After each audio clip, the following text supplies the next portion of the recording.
ولا حول ولا قوة إلا بالله العلي العظيم. رب اشرح لي صدري ويسر لي أمري واحلل عقدة من لساني يفقهوا قولي سدد لساني واهدي قلبي بحق سيدنا محمد صلى الله عليه وآله وسلم. اللهم صل وسلم وبارك على سيدنا محمد الفاتح لما أغلق الخاتم لما سبق ناصر الحق بالحق والهادي إلى صراطك المستقيم صلى الله عليه وعلى آله وصحبه حق قدره مقدار العظيم. السلام عليكم ورحمة الله وبركاته. Muliakan Fadil Imam dan Ustaz kita yang pengurusi majlis pada pagi ini, bahagia pengurusi surau An-Nur, barisan ahliatan kuasa, tokoh-tokoh masyarakat muslimin dan muslimat yang dirahmati oleh Allah Subhanahu wa taala. Syukur pada Allah, pada hari ini kita dapat bersama-sama dalam majlis ilmu, dan minta maaf di atas kelewatan. Mudah-mudahan Allah Subhanahu wa taala berahmati kita semua dengan rahmat di pagi yang mulia ini, di pagi yang penuh barakah ini. Amin ya rabbal alamin. Para hadirin sekalian, insya-Allah pada pagi ini kita membicarakan tentang menghadapi fitnah akhir zaman. Menghadapi fitnah akhir zaman ini telah lama diberi peringatan oleh Nabi Muhammad sallallahu alaihi wasallam. Mau ataupun tidak, kita mesti kena hadapi fitnah akhir zaman, karena kita adalah umat akhir zaman. Fitnah akhir zaman ini bukanlah berlaku di zaman kita sahaja, tapi sudah berlaku sejak zaman para sahabat Rasulullah sallallahu alaihi wasallam. Seperti Nabi bersabda, fitnah bermulanya dengan dibunuhnya Sayyidina Uthman. Dibunuhnya Sayyidina Uthman, khalifah dan sahabat Rasulullah sallallahu alaihi wasallam, oleh mereka yang memfitnahnya, yang membencinya. Maka itulah permulaan fitnah akhir zaman. Sehinggalah kata Nabi Muhammad, keluarnya Dajjal. Jadi fitnah akhir zaman itu telah berlaku pada kita sejak zaman sahabat Nabi Muhammad sallallahu alaihi wasallam. Bahkan lahirnya Rasulullah Muhammad, diutusnya, adalah salah satu daripada tanda dan alamat kiamat. Karena Nabi Muhammad sallallahu alaihi wasallam bersabda, "Bu'ithtu ana was-sa'ah." Diutuskan aku, dibangkitkan aku dan juga hari kiamat, kahatain, seperti dua jari ini, jari telunjuk dan jari tengah. Maksudnya Nabi bangkit saja, Nabi diutuskan sahaja, dunia dah menjadi hampir kiamat, akhir zaman. Ulama kata, apa maksud dua jari? Maksudnya tidak ada jari yang tengah-tengah ni, maksudnya dekat dengan kiamat. Rasulullah hari kiamat dekat sebelah-sebelah saja. Ada yang kata, pandangan ulama mengatakan, jari telunjuk itu umpama waktu Rasulullah sallallahu alaihi wasallam diutuskan, jari tengah itu adalah baki waktu sisa-sisa dunia ini untuk kiamat. Contoh jari telunjuk dengan jari tengah. Kalau kita tengok jari telunjuk dan jari tengah ini, jari tengah hanya panjang sikit saja. Jari telunjuk ni, ujung jari telunjuk ni umpama waktu Rasulullah diutuskan oleh Allah. Lepas tu yang jari tengah ni umpama waktu dunia. Dunia ada penghujung waktu Nabi Muhammad sallallahu alaihi wasallam diutuskan. Maka baki dunia, waktu dunia sikit saja, banyak tu saja. Banyak tu saja. Kalau jari saya sikit, banyak tu. Ini waktu dunia, jari tengah ni. Dan jari tunjuk ni perumpamaan diutusnya Rasul-Rasul Nabi-Nabi dan waktu Nabi akhir zaman diutuskan oleh Allah Subhanahu Wa Taala yang ujung jari tu, ujung jari tunjuk tu. Maka Nabi Muhammad diutuskan dah hampir dengan kiamat. Dah hampir keluarnya fitnah-fitnah Dajjal.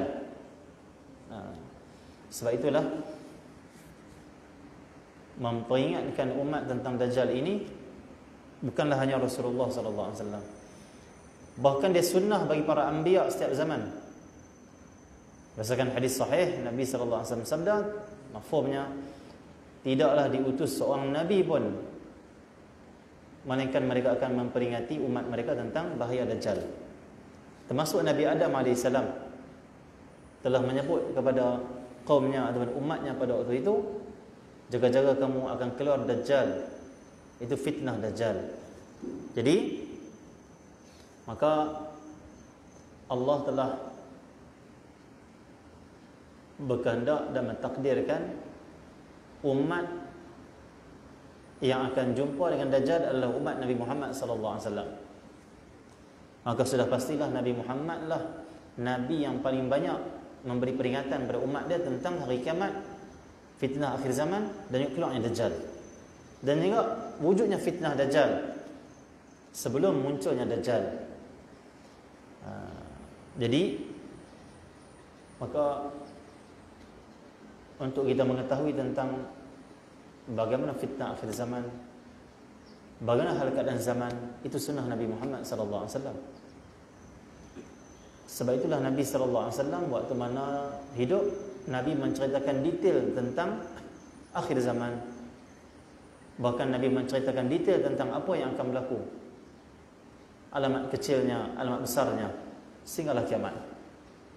Maksudnya ilmu ni penting untuk dibicarakan oleh umat, kerana kita umat akhir zaman. Umat akhir zaman tak belajar hadis akhir zaman. Macam mana ni? Dia tahu salat, dia tahu tauhid ke Allah, lepas tu dia tahu bagaimana bersihkan hati. Tapi dia tak tahu bagaimana bahaya yang zaman ini telah dibagi tahu oleh Rasulullah, bagaimana untuk menghadapi dan bagaimana untuk selamat. Solat itu ibadah kita dengan Allah. Adapun tauhid, akidah itu satu ilmu untuk mensahkan tauhid, mensahkan akidah ataupun menyelamatkan kita daripada akidah yang batil. Adapun ilmu fardu ain yang ketiga, ilmu tasawuf, untuk bersihkan hati kita, untuk perbaiki akhlak kita. Tapi kita kena ingat, tiga ilmu ini akan menjadi seperti pokok yang dimakan ulat kalau tidak dijaga. Ibadah akan rosak bila tak dijaga, hati akan rosak bila tidak dijaga, dan akidah akan rosak bila tidak dijaga dan tidak berhati-hati. So itu ilmu akhir zaman, ilmu tentang fitnah akhir zaman, ilmu tentang alamat kiamat, ilmu tentang amaran-amaran Rasulullah, akan datang fitnah, akan datang pelbagai di akhir zaman. Ilmu ni umpama satu ubat ataupun satu racun yang nak matikan ulat di sebatang pokok. Ilmu akidah, ilmu akhlak, ilmu ibadah, ilmu tentang sembahyang, semua ni ibadat, dia umpama sebatang pokok. Di pokok itu ada ulat. Maka ilmu tentang fitnah akhir zaman, hadis Rasulullah tentang akhir zaman, pesanan Rasulullah, amaran Rasulullah, jalan dan juga solusi yang Rasulullah bagi dalam hadisnya, ini akan mencegah pokok terjangkit ulat. Berapa ramai orang ni sembahyang terlibat dengan fitnah akhir zaman. Nabi kata akan berlaku fitnah akhir zaman sehingga umat akan bertengkar, berselisih, bergaduh, bahkan saling mengkafirkan kerana bab sembahyang. Pertahankan ini. Jadi di antara fitnah-fitnah akhir zaman yang dahsyat adalah perselisihan dan juga permusuhan. Ini yang paling dahsyat sekali. Akhirnya menumpahkan darah. Masing-masing akan mempertahankan fahaman masing-masing. Itu tidak menjadi masalah apa-apa. Tapi syaitan akan masuk sebalik fahaman yang berbeza ini dengan meniupkan api pemusuhan, sehingga orang Islam sesama mereka mengkafirkan dan bunuh sama mereka. Ini fitnah akhir zaman paling besar. Nabi kata akan berlaku di akhir zaman al-haraj, Al-haraj ni apa? Akan berlaku banyak pembunuhan. Allahumma salli ala. Sehingga permusuhan, pembunuhan di antara orang yang sembahyang, di antara orang yang mengucap kalimah la ilaha illallah. Kenapa? Syaitan masuk. Jadi maka Nabi sallallahu alaihi wasallam dah bagi tahu tentang akhir zaman dalam hidup Rasulullah sallallahu alaihi wasallam dengan detailnya. Berdasarkan hadis Nabi sallallahu alaihi wasallam, hadis ini diriwayatkan oleh Al-Imam At-Tabrani rahimahullahu taala daripada Sayyidina Abdullah bin Umar. Kata dia Nabi sallallahu alaihi wasallam sabda, "Inna Allah azza wa jalla rafa'a lid-dunya fa ana anzuru ilaiha wa ila ma huwa kain fiha ila yaumil qiyamah." Sesungguhnya Allah mengangkat dunia kepada aku. Mengangkat maksudnya Allah memperlihatkan dunia kepada aku, alam ini, dan aku melihatnya serta apa yang terdapat dalamnya sehingga hari kiamat, seperti mana aku melihat kama anzuru ila kaffi hadhihi, seperti aku lihat di tapak tangan aku ini. Orang dulu mungkin akan fikir, Nabi tengok dunia dengan tapak tangan. Orang lain dah mula faham, kan ada handphone, teknologi. Teknologi dengan mukjizat mana lebih hebat? Mukjizat. Mana yang lebih agung? Mukjizat.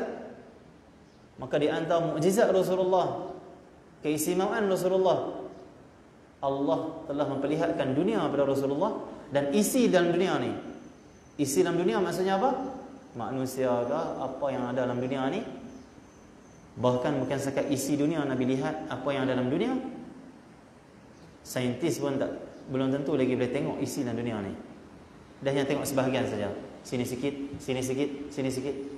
Isi dunia seluruhnya Nabi boleh tengok dengan tapak tangan. Ini melebihi saintis. Ini melebihi teknologi Nabi Muhammad sallallahu alaihi wasallam.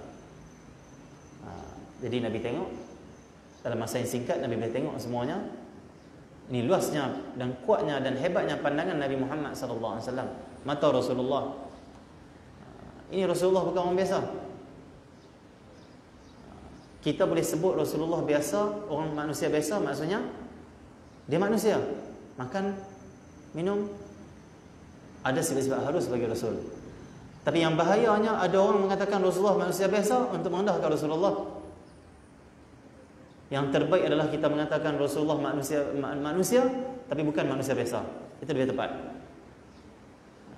Nabi ini basyarun la kal basyar. Manusia bukan macam manusia biasa. Seperti mana batu. Batu biasa banyak, tapi ada batu permata di celahan-celahan batu. Dia batu juga tapi permata. Lebih hebat, lebih mulia, lebih bernilai, lebih sempurna. Maka tengok Nabi Muhammad, tengok dunia. Dan Nabi tengok apa yang akan berlaku dalam dunia ni. Ni ajaib.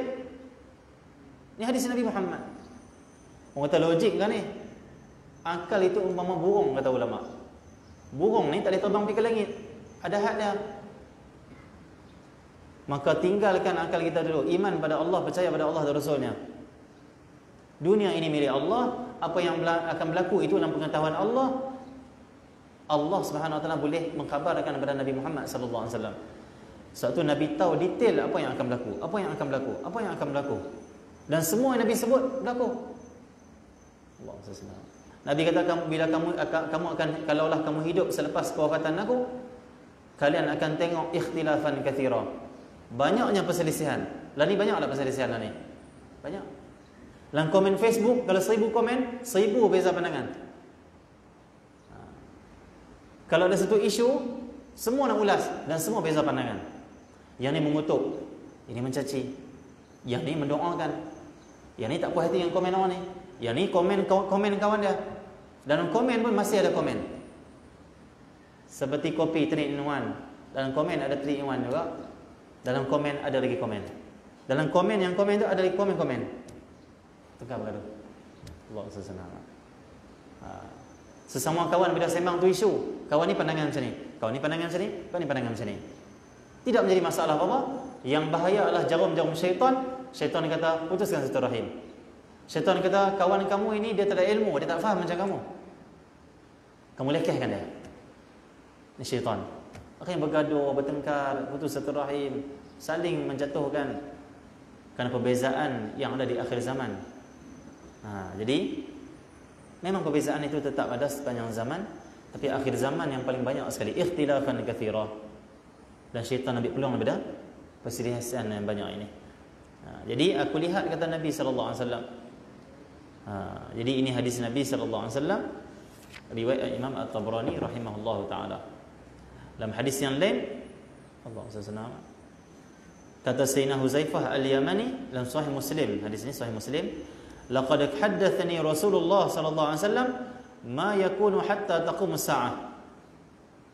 Sayyidina Huzaifah Al-Yamani, sesungguhnya Rasulullah telah menceritakan kepada aku apa yang akan terjadi sehinggalah berlakunya kiamat. Maksudnya detail.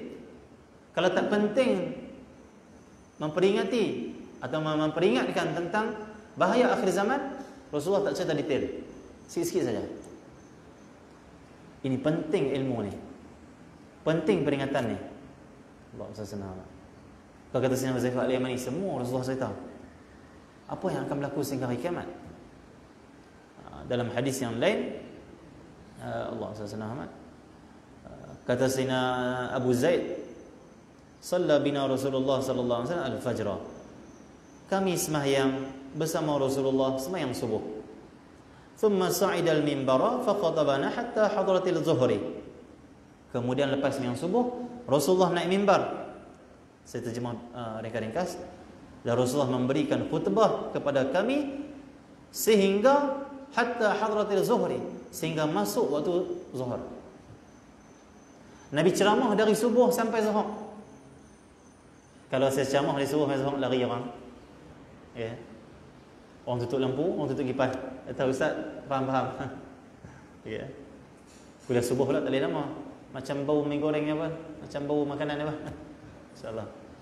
Okey ya. Jadi Nabi naik mimbar, khutbah, ceramah maksudnya, ceramah.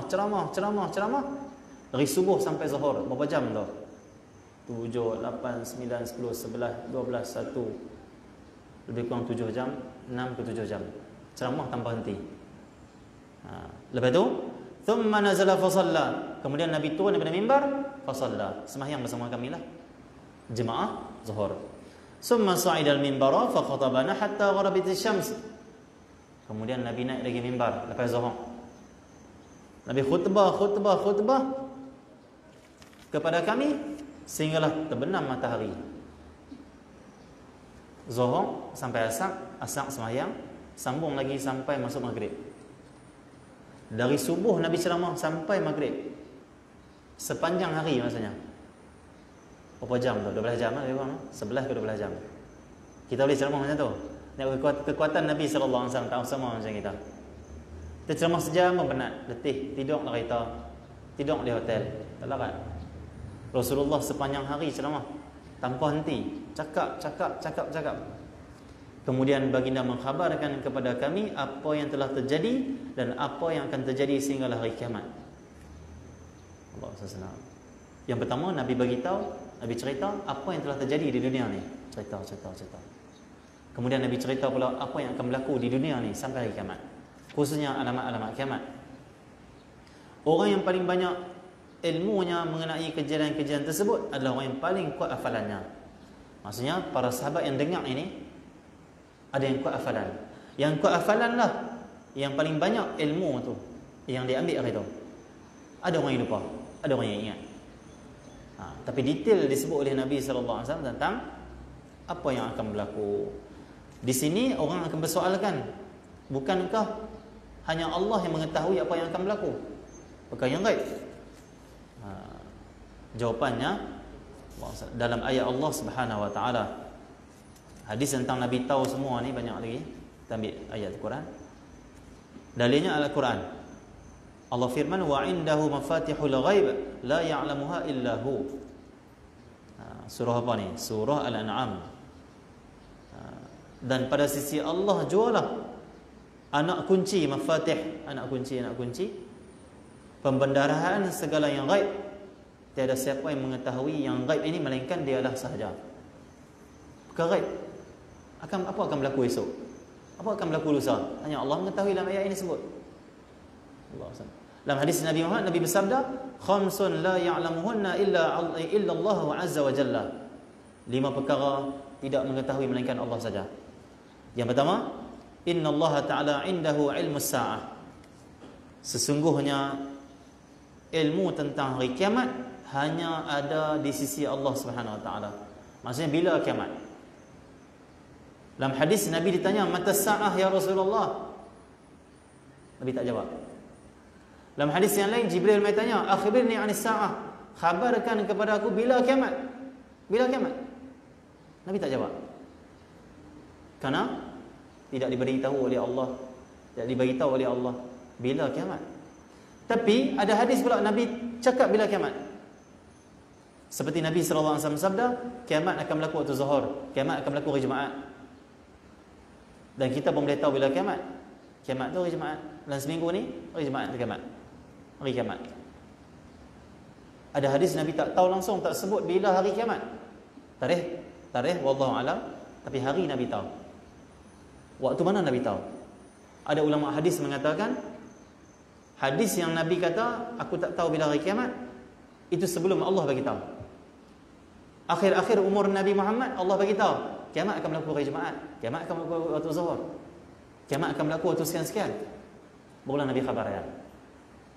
Cuma masih rahsia di sisi Allah tarikh kiamat, rahsia. Tidak ada siapa yang tahu. Kita boleh tahu hari, boleh tahu tanda-tanda kiamat.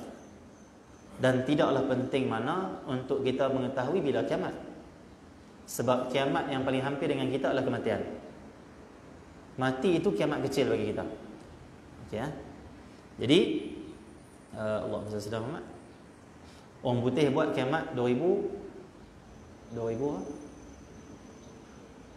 Apa dia buat? 2002. Kiamat 2012. Tak kiamat pun. Tak tahu mengata melainkan Allah SWT. Tapi yang bagusnya orang putih buat filem kiamat tapi dia selamat. Oh, bagus, hebat. Dia boleh naik ke terbang pula selamat tak? Okay. Tak ada orang selamat bila hari kiamat lah. Okay. Jadi 5 perkara hanya Allah tahu. Yang pertama bila kiamat, itu tarikh kiamat. Yang kedua, wa yunazzilul ghaith, dan dialah yang menurunkan hujan. Hanya Allah yang tahu berapa banyak hujan yang Allah akan turunkan, tempat mana yang akan Allah turunkan. Hanya Allah mengetahui jumlah hujan yang Allah akan turunkan. Wa ya'lamu ma fil arham, dan Allah mengetahui apa yang ada di dalam rahim. Anak ni macam mana? Anak itu macam mana? Bagaimana pertumbuhannya? Bagaimana anak ini? Rezekinya, ajalnya, Allah mengetahui. Wa ma tadri nafsun madza taksibu ghada. Wa ma tadri nafsun bi ayyi ardin tamut. Dan tidak seorang pun yang mengetahui dengan pasti apa yang dia akan kerjakan esok hari. Tak tahu. Dan tidak ada seorang pun yang dapat mengetahui di mana dia akan mati. Tak tahu, Allahu a'lam. Okey ya. Itu satu hadis dan satu ayat Quran. Allah kata hanya Allah mengetahui perkara yang gaib, perkara yang akan datang. Dalam ayat Quran yang lain, dalam surah Al-Jin, Allah firman, alimul ghaibi fala yuzhiru ala ghaibihi ahada illa man irtada min rasul. Ini ayat ni. Tuhan sahajalah yang mengetahui segala yang gaib, maka tidak memberitahu perkara yang gaib yang diketahuinya. Illa man irtada min rasul. Allah ni tahu perkara gaib, Maha mengetahui perkara gaib, perkara yang akan datang. Dan Allah tidak memberitahu kepada seorang pun tentang perkara yang akan datang atau perkara yang gaib, illa man irtada min rasul, melainkan kepada mana-mana rasul yang diridai oleh Allah SWT. Namanya ada ayat Quran. Kita tak tahu apa akan berlaku esok macam mana, wallahu alam. Tapi Nabi Muhammad tahu. Kenapa? Ada ayat Quran Allah kata apa? Dekat orang yang saya tak bagi tahu, dekat orang yang aku tak bagi tahu, tapi untuk rasul yang aku ridha aku bagi tahu perkara yang gaib. Jadi sebab itulah Nabi sallallahu alaihi wasallam tahu perkara yang gaib. Nabi detail cerita tentang gaib, tentang alam kubur, alam mahsyar, alam akhirat, kiamat, apa akan berlaku, apa yang akan datang, fitnah apa yang akan muncul. Perkara gaib itu tak diketahui oleh siapa pun. Bahkan Nabi SAW tahu tentang Nabi-Nabi terdahulu, kisah-kisah terdahulu, sampai tercengang orang Yahudi, orang Nasrani. Kerana Nabi boleh cerita detail tentang Nabi Isa, tentang Nabi Musa dan sebagainya, detail, tanpa ada kitab bacaan Nabi Muhammad SAW. Nabi tak baca Injil, Nabi tak baca Taurat, ummi. Tapi Allah limpahkan ilmu pada Nabi Muhammad, dan Allah buka perkara yang gaib antara Nabi Muhammad SAW. Seperti dalam hadis perang Badar, esok akan berlaku perang Badar. Nabi datang di tempat Badar tu. Nabi kata, di sini akan mati Abu Jahal, di sini akan mati sekian-sekian nama. Esok hari, kata para sahabat, sungguh tempat yang Nabi tanda akan mati orang sekian-sekian, contoh Abu Jahal, mati tempat itu. Ni Allah beritahu pada Nabi SAW. Wahyu daripada Allah SWT. Wa ma yantiqu 'anil hawa. Dia tak cakap dengan hawa dia. Dia cakap semualah wahyu daripada Allah SWT. Ni ada ayat Quran, illa man irtada mir rasul. Okey ya, ayat Quran. Jadi Allah SWT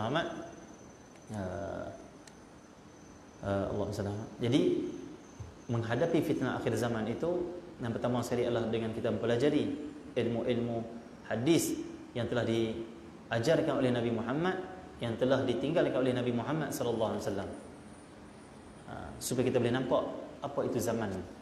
Yang kedua, untuk menghadapi fitnah akhir zaman, hendaklah kita ini mempelajari, yang pertama mempelajari tanda-tanda kiamat, apa akan berlaku.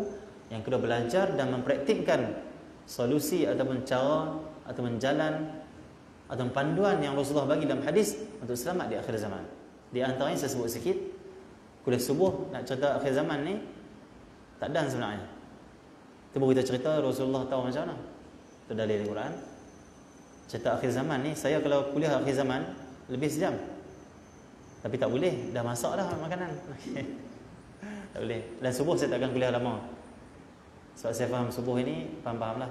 Ada orang nak balik makan, ada orang balik tidur, ada orang balik rehat, hari cuti, hari minggu kan. Weekend lah, demi weekend. Okay, jadi Allah SWT. Jadi di antara hadis yang Nabi pesan dalam Sahih Bukhari, di zaman fitnah, orang yang tidur lebih baik daripada orang yang duduk. Orang yang duduk lebih baik daripada orang yang berdiri. Orang yang berdiri lebih baik daripada orang yang berjalan. Orang yang berjalan lebih baik daripada orang yang berlari. Apa maksud hadis ni? Ini panduan Rasulullah untuk hidup di akhir zaman, untuk menghadapi fitnah akhir zaman.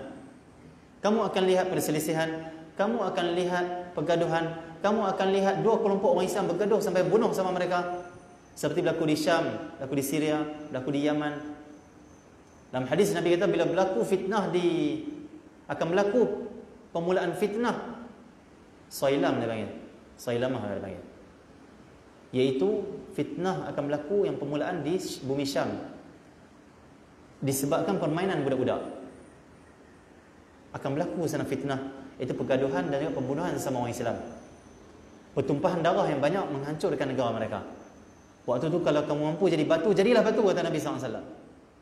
Jadi batu maksudnya jangan join. Ini bukan jihad fisabilillah, pertempuran di antara kafir dan Islam. Lebih kepada di Syria, pergaduhan di antara kelompok-kelompok yang nakkan kuasa politik tapi bunuh sama orang Islam. Grup jihad di Syria ni puluhan, bukan ratusan. Grup ni bunuh grup ni, grup ni tak setuju grup ni, tembak ni orang Islam. Semua la ilaha illallah Muhammadur Rasulullah. Nabi kata jangan join, jadi batu. Itu hadis. Dan Nabi kata fitnah dan atau kehancuran Syam ini, Syria ini bermula dengan permainan budak-budak. Ada seorang budak di sekolah dia tulis, jatuhkan kerajaan. Kami nak jatuhkan kerajaan, kami tak mau ini. Akhirnya kerajaan tangkap budak ini, dan tulisan budak ini menjadi sebab orang mula bangkit. Betul juga noh, jom kita jatuhkan kerajaan kita. Memang tak bagus pun. Disebabkan tulisan budak-budak tu orang viral kan. Akhirnya bila kerajaan dapat tahu, kerajaan tangkap budak ni. Ada 2-3 orang budak yang duk tulis conteng di sekolah tentang jatuhkan kerajaan. Jom jatuhkan kerajaan, gulingkan kerajaan. Ditangkap mereka, mereka dimarahi oleh kerajaan dan dicabut buku mereka, budak-budak ni. Dicabut buku. Pada waktu itu datanglah grup-grup nak bebaskan budak-budak ni, nak ambil budak-budak ni. Akhirnya dari sinilah makin kuat api permusuhan. Akhirnya bertempurlah sama orang Islam dan juga bertempurlah sama rakyat Syria, sesama bangsa. asbab permainan budak-budak ni. Padahal dia selesai elok. Boleh lagi selesai dengan jalan yang aman. Tapi akhirnya api permusuhan yang dimainkan oleh syaitan, maka akhirnya hancurlah negara Syria. Sebahagian tempat yang elok. Peperangan, pergaduhan. Akhirnya lah ni orang Syria dah menyesal mereka berperang pada angkat senjata, dan mereka keluar ke jalan-jalan dan mereka dah menyesal. Dulu ada ulama seperti Syekh Syahir Ramadan Al-Abuti mengatakan, jangan angkat senjata untuk jatuhkan kerajaan ni. Bukan kita sokong kezaliman, tapi hadis Nabi Muhammad, Nabi kata akan datang pemimpin kuku besi. Mereka akan pukul belakang kamu. Pemimpin ni mereka akan rampai hak kamu. Tapi sabarlah, kata Rasulullah, sampailah kamu bertemu dengan aku nanti di Telaga Kautsar. Jangan sekali-kali kamu mengangkat senjata menjatuhkan mereka.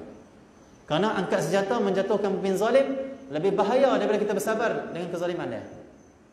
Kerana bila kita angkat senjata merontak jatuhkan pemimpin yang kuku besi ni, dia akan buat kerosakan yang sangat banyak, akan berlaku pertumpahan darah yang sangat banyak. Sabar itu masih ada lagi kebaikan dia. Akhirnya orang Syria kata, betul Syekh Syahir Ramadan Al-Abuti. Dulu orang marah dia, orang kata ini sokong kezaliman. Dan dia orang kata dia betul. Orang Syria menyesal dengan apa yang berlaku sebelum ni. Dia panggil Arab Spring. Semua diberitahu oleh Nabi SAW, jangan join, kata Rasulullah. Jangan angkat senjata. Seperti dalam hadis dari Imam Tirmidzi, bila berlaku dua kumpulan Islam bertempur, kata Nabi Muhammad, berselisih, patahkan pedang kamu. Itu hadis. Supaya kamu tak angkat senjata bunuh saudara kamu. Bila berlaku dua kelompok Islam yang berselisih, dalam hadis yang lain, ambil pedang kamu, tancapkan dalam batu, supaya pedang kamu tumpul. Dalam hadis yang lain, Nabi kata, jadikan pedang kamu itu ranting, supaya tak dapat membunuh saudara kamu Islam. Jadi memang zahirnya kita tengok mereka lawan Bashar Assad.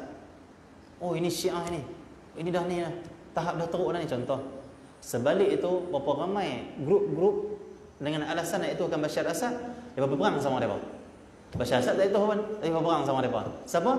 Orang yang pegang kalimat la ilaha illallah Muhammadur Rasulullah. Jadi ini yang berlaku di Syria.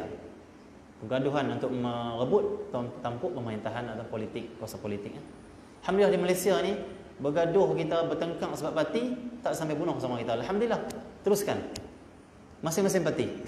Orang ni parti ni, orang ni parti ni. Kita tak dapat nak masalah orang untuk masuk parti kita. Cuma kita ceritakan yang benar. Lepas tu, jangan sampai tahap menyakiti, memukul atau berbunuh sesama saudara kita Islam, sesama bangsa kita kerana nama parti. Tak boleh. Tak boleh. Tidak ada jihad kalau bunuh sama-sama orang Islam. Al-qatilul wal maqtul finnar. Orang yang membunuh dan yang dibunuh dua-dua masuk neraka, kata Rasulullah. Kerana dua-dua Islam. Dua-dua saling bergaduh nak bunuh sama mereka, masuk neraka. Jadi Nabi kata orang yang tidur lebih baik daripada orang yang duduk. Akan berlaku fitnah akhir zaman. Banyak isu semasa dimainkan oleh syaitan untuk umat ni saling berbunuhan, saling bermusuhan. Pada waktu itu lebih baik kamu tidur, kata Nabi SAW. Itu hadis Sahih Bukhari. Sengaja hadis Sahih Bukhari ni dengan guru saya di sana. Sengaja banyak kita buka Sahih Bukhari, ada bab tentang fitnah akhir zaman. Di antara hadis-hadis yang awal Imam Bukhari letak hadis ni. Di akhir zaman orang yang tidur lebih baik daripada orang yang duduk. Maksudnya apa? Tidur adalah orang yang tak mau ambil peduli tentang fitnah akhir zaman yang banyak isu-isu yang berlaku sehingga merosakkan umat. Dia tidur maksudnya apa? Dia tak mau join pergaduhan, dia tak mau join permusuhan, dia tak mau join untuk angkat senjata bunuh sama orang Islam. Tak ambil peduli. Biarlah aku jaga ibadat, jaga keluarga aku jaga orang kampung aku, jaga sekadar mana yang aku mampu. Adapun untuk aku join grup-grup yang sedang berperang, bergaduh sesama orang Islam, tak mungkin. Bertengkar sehingga memaki orang Islam, sehingga merendahkan orang Islam, sehingga putus silaturahim, aku takkan join. Tak boleh maki sama orang Islam, takkan join. Dan orang yang duduk lebih baik daripada orang yang berdiri. Orang yang duduk ni dia tak join juga, tapi dia mula nak ambil tahu isu apa tu. Oh, isu tu. Tak komen.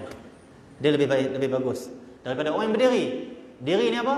Dia mula nak tahu siapa yang punca isu ni. Dia lebih nak mengetahui tentang isu semasa.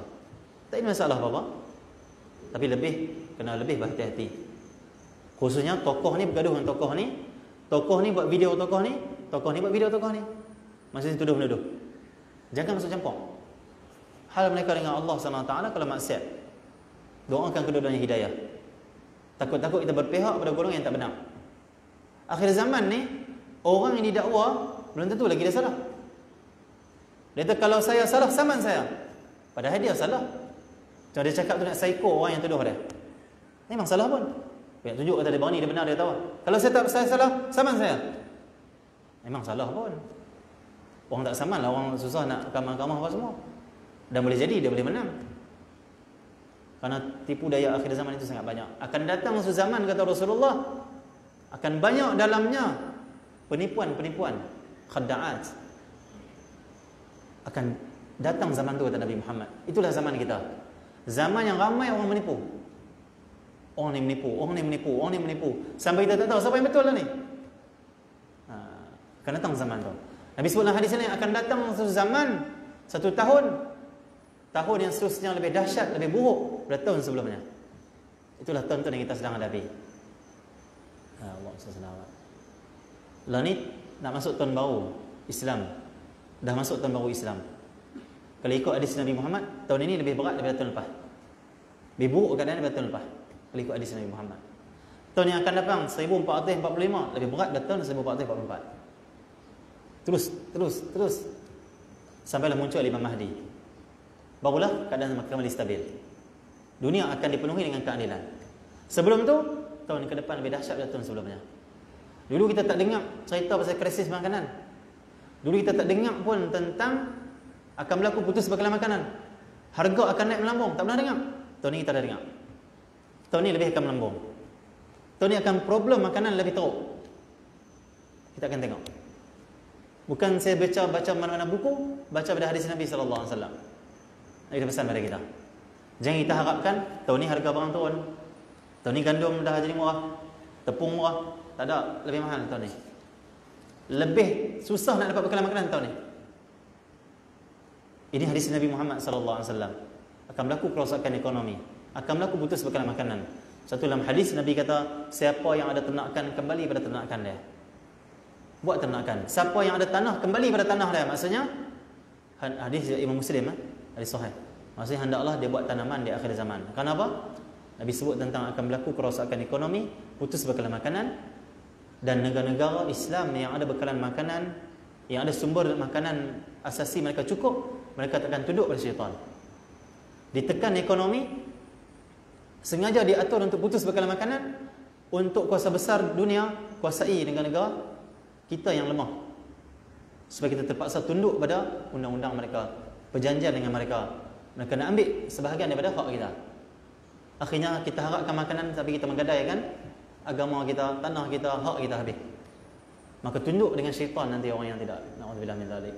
Kepenting bagi negara-negara Islam, negara-negara yang lemah ini sekarang untuk menggalakkan rakyat dan juga pertanian, penternakan di negara masing-masing, supaya kita tak mudah dipermainkan oleh negara-negara yang kuasa besar. Dia mudah ya, dia kata saya tak boleh keluarkan gandum. Dia kata oh saya tak boleh buat sini. Oh negara ni saya tak boleh hantar ni. Habis kita. Maka Nabi lebih tahu tentang akhir zaman, tentang ekonomi akhir zaman. Kan Nabi beritahu tentang ni. Ada orang kata apa? Alah zikir cukup lah. Kan zikir cukup akhir zaman. Itu zaman Dajjal. Ni masalah sebelum zaman Dajjal. Kerosakan ekonomi. Dizalimi dunia ni. Dizalimi setiap orang Islam, setiap negara Islam. Itu hadis. Di antara kezaliman yang mereka akan buat, sekatan-sekatan pada negara Islam, menekan mereka, sehingga mereka nak kita kufur daripada agama Allah SWT, tunduk pada syaitan, sembah Dajjal. Ni nak bicara lagi panjang lagi dah. Apa sebab sembah Dajjal, akan sembah Dajjal ni? Apa dia buat sampai kita, sampai sebab umat ni akan sembah Dajjal? Na'udzubillah. Tapi alhamdulillah dia sebabkan pesanan Rasulullah di atas agama Islam ni, Allah masih jaga kita. InsyaAllah takkan sesat semuanya. Tapi hati-hati mereka cuba nak menyesatkan semua umat Islam, khususnya iblis dan syaitan. Itulah tujuan dia. Okey ya. Jadi yang berdiri lebih baik daripada yang berjalan. Yang berjalan maksudnya apa? Dia cuba masuk dalam fitnah. Dia cuba pergi tanya orang ni, tanya orang ni. Dia tanya, siapa salah kali ni? Dan orang yang berjalan lebih baik daripada orang yang berlari. Berlari pada fitnah. Berlari maksudnya apa? Bila ada satu isu, dia komen paling awal. Metro keluar satu isu. Oh, artis ni buat satu-satu sekian-sekian. Dia komen paling awal, dia bangga. Dia bangga dapat komen paling awal. Tengok kat Facebook Metro ni, saya komen paling awal, kata dia. Saya lah first. Padahal Rasulullah kata tak bagus kamu jadi first dalam isu akhir zaman. dalam fitnah akhir zaman, tak bagus. Kamu tidur itu lebih bagus. Tidur ni maksudnya jangan ambil tahu lagi, jangan peduli lagi. Boleh jadi orang yang kita kata salah, kita hukum dia lah orang yang benar. Akhir zaman kata Rasulullah, orang benar dia kata dusta, orang dusta dia kata benar. Tu jangan cepat-cepat, hati-hati. Dia kata kafir kawan ni, dia bukan orang kafir, dia orang Islam. Oh, penjenayah orang ni, dia orang taat. Bahaya tu. Bahkan kita membela pula orang yang soleh, orang yang jahat, orang yang batil. Dia tahu orang ni orang baik, orang ni lah orang sunnah, orang ni lah orang yang cerdik, orang ni lah orang yang jujur, padahal dia adalah pendusta. Sebab tu apa isu pun relax, tenang, tengok macam mana keadaan. Biar ahli-ahli dia yang komen.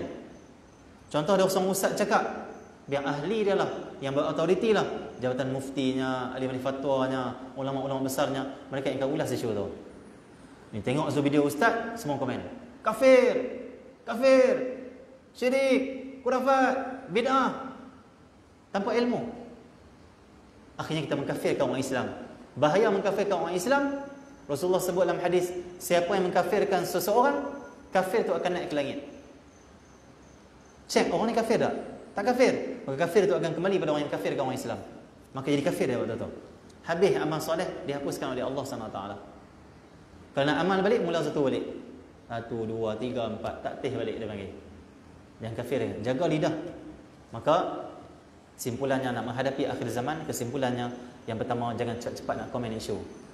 Jangan cepat-cepat nak ulas satu isu. Tenang di akhir zaman. Tidur. Tidur ni maksudnya apa? Relax, tidur. Oh, kamu duk sembang pasal isu. Okey, aku nak tengok dulu isu ni macam mana. Tak apalah. Bincang dah dulu. Saya nak dengar pakar-pakar cakap apa. Saya nak tengok video seorang ustaz, video seorang artis, video seorang ahli politik, video seorang YB yang keluar ni. Saya nak tunggu pakar kata apa, ahli dalam bidang ni kata apa. Saya tak mau komen lagi. Saya nak tidur. Tidur di sini bukanlah maksud tidur betul ya. Tak ambil peduli maksudnya, ambil biar. Lepas 2-3 minggu isu baru kita tahu, oh dia ni yang betul lah sebenarnya. Ni ada bukti sekian-sekian. Itu isu sekarang. Jangan komen yang paling awal. Jagalah lidah daripada mencaci maki, memfitnah atau mengkafirkan orang Islam. Yang kedua, jagalah tangan daripada menyakiti ataupun menumpahkan darah orang Islam. Yang ketiga, jagalah hati, jangan berpihak pada golongan yang tidak benar. Takut-takut kita tersentuh daripada api neraka Allah SWT. Jadi, secara kesimpulannya, inilah akhir zaman. Dan hadapinya dengan ilmu agama Allah, maksudnya ilmu tentang fitnah akhir zaman. Yang kedua, hadapi akhir zaman, fitnah akhir zaman dengan kita berhati-hati menjaga lidah kita. Man samata najah. Siapa diam dia berjaya. Bukan semua kita kena cakap, bukan semua kita kena ulas. Semua isu kita kena libatkan diri kita. Okey. Yang ketiga, untuk selamat di akhir zaman, hendaklah kita ini menjaga tangan kita daripada berbunuh atau menyakiti atau membuat sesuatu perkara menzalimi saudara kita. Yang ketiga, jagalah hati kita. Akhir zaman banyak benda-benda yang akan merosakkan hati. Maka jaga hati kita. Jaga hati macam mana? Banyakkan zikir pada Allah SWT. Badiru bil a'mal. Disebut dalam hadis, badiru bil a'mal fitanan ka qita'il muslim. Saya tutup dengan hadis inilah. Nabi kita bersegeralah kamu beramal untuk menjaga hati kamu maksudnya. Untuk bersihkan hati kamu maksudnya. Sebelum datang fitnah seperti potongan malam yang gelap gelita. Akan datang fitnah umpama malam yang gelap. Apa maksud gelap di sini? Kata ulama maksudnya gelap itu masuk pada semua tempat, tak seperti cahaya. Kalau malam semua tempat gelap. Bawah tanah gelap, atas tanah gelap, dalam rumah gelap, luar rumah gelap. Kalau matahari tak semua tempat dapat cahaya. Ada yang masih gelap. Maksudnya fitnah akhir zaman akan masuk pada semua tempat, pada semua rumah.